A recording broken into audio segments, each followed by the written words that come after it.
Hey zusammen, willkommen zu einem neuen Video von mir. Ich zeige euch heute typische Anfängerfehler, die man vermeiden sollte, damit das Hullern auf der Taille klappt und der Reifen nicht herunterfällt. Fehler Nummer 1.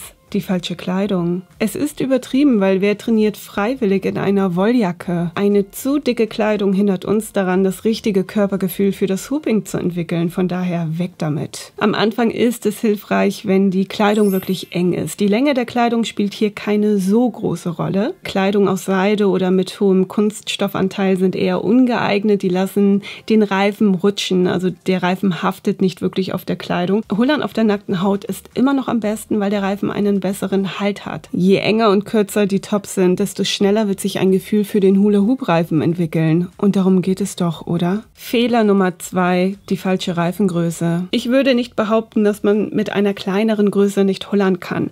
Aber je kleiner, desto schneller der Reifen. Man sagt, dass der Reifen vom Boden oder von den Zehenspitzen aus bis zum Bauch gehen sollte. Mir geht er bis zum Bauchnabel. Wenn ihr mit einem leichteren Hula-Hoop-Reifen trainieren möchtet, dann kann ich euch Gripbänder empfehlen. Gerade am Anfang, weil sie einfach auf der Kleidung haften und das Hullern einfacher machen. Fehler Nummer 3, keinen Körperkontakt. Auch ich habe den Fehler am Anfang gemacht. Der Reifen kann nicht ohne Körperkontakt kreisen oder um die Hüfte, Taille kreisen. Es gibt die sogenannten Hooping Points. Der Reifen wird regelmäßig 2 Stellen am Körper berühren. Dreht sich der Hula Hoop zum Beispiel nach links, dann findet sich einer dieser Punkte auf der Vorderseite der linken Hüfte und auf der Rückseite der rechten Hüfte. Rotiert der Reifen aber nach rechts, so liegt der Punkt vorne rechts und der andere hinten links. Die Kontaktpunkte sorgen für eine stabile Rotation. Von daher ist es wichtig, dass der Reifen immer Körperkontakt hat. Fehler Nummer 4,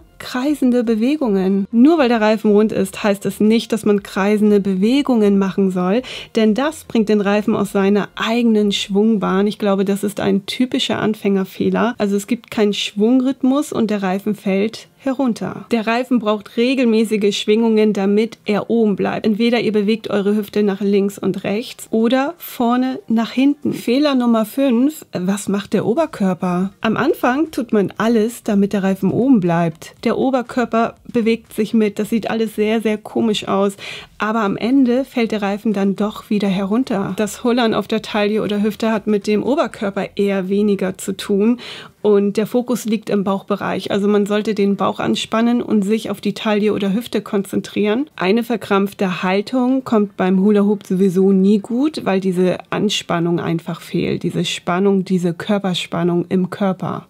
Im Körper? Nein. Hula Hoop kann auch schön aussehen. Fehler Nummer 6. Was ist los mit der Körperhaltung? Ich wiederhole mich, aber eine falsche Körperhaltung ist auch nicht gut. Bei einer nicht korrekten Körperhaltung fehlt auch hier die Körperspannung. Es kommt auch nicht gut für den Rücken, von daher achtet auf eine korrekte Körperhaltung und dann läuft es auch. Fehler Nummer 7. Wo ist der Schwung geblieben? Der Reifen braucht einen ordentlichen Push, damit er um die Taille oder Hüfte rotiert. Wenn der Schwung zu lasch ist oder eher nicht stark genug, dann wird der Reifen eierig und fällt einfach herunter. Also der Schwungrhythmus ist nicht gleichmäßig. Es gibt aber auch gewisse Auffangmethoden, wenn der Reifen kurz vorm Herunterfallen ist und man das unbedingt verhindern möchte. Zum Beispiel, wenn man die Geschwindigkeit verdoppelt oder verdreifacht, denn so wandert der Reifen automatisch wieder nach oben. Oder schnelle Schüttelbewegungen. Das mache ich zum Beispiel immer dann, wenn ich von der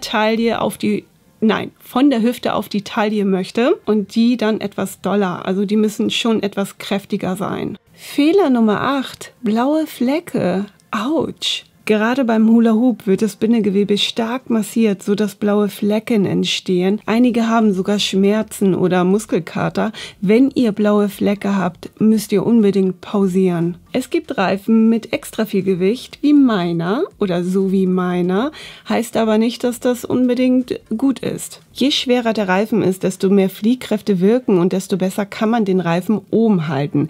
Aber wenn der Reifen sehr schwer ist, kann es auch eine extreme Belastung für den Körper sein. Vielleicht sollte man zu Beginn auf einen zu schweren Reifen verzichten. Man sagt, optimal sind von 800 Gramm bis maximal 1,2 Kilogramm. Das Körpergewicht ist übrigens relevant für das Gewicht des Hula-Hoop-Reifens. Fehler Nummer 9, der Reifen ist einfach zu hoch. Wenn der Reifen zu hoch angesetzt versetzt wird, habt ihr keine richtige Kontrolle, keine richtige Körperkontrolle. Vielleicht fällt er herunter, wenn ihr zu schnell seid, dann rutscht er wieder nach oben. Wenn der Reifen auf Bauchnabelhöhe sitzt, dann ist das eine gute Startposition. Fehler Nummer 10, die Beine zu weit auseinander. Wenn die Beine auseinander sind, hat man am Anfang eine bessere Kontrolle oder ein besseres Gefühl, gerade dann, wenn man ungeübt ist. Aber nicht dann, wenn die Beine so weit auseinander sind, dass der Reifen einfach nur noch herunterfallen kann. Von daher hebt das linke oder rechte Knie, wie auch immer, und geht in eine leichte Schrittstellung. Die Knie sind dabei leicht gebeugt, ganz wichtig, und ja, so gelingt euch das Hullern. Das sind typische Anfängerfehler, oder? Was haben wir heute gelernt?